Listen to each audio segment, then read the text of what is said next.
સંસ્કૃતમાં મમ અંગાની એકમ ભણી ગયા. હવે આપણે મમ અંગાની એકમને અનુરૂપ એક રમત રમીશું. રમવી છે ને?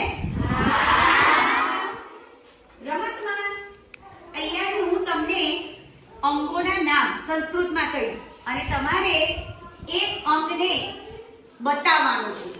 ઉદાહરણ તરીકે હું કેશા કહું તો તમારે શું બતાવવાનું? ચલો. નેત્રમ, नासिका, केशः, वक्षः,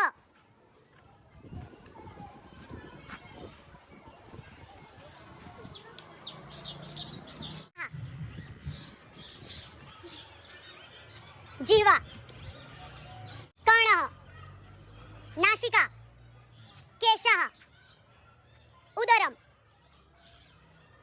वक्षः, ग्रीवा, दंता,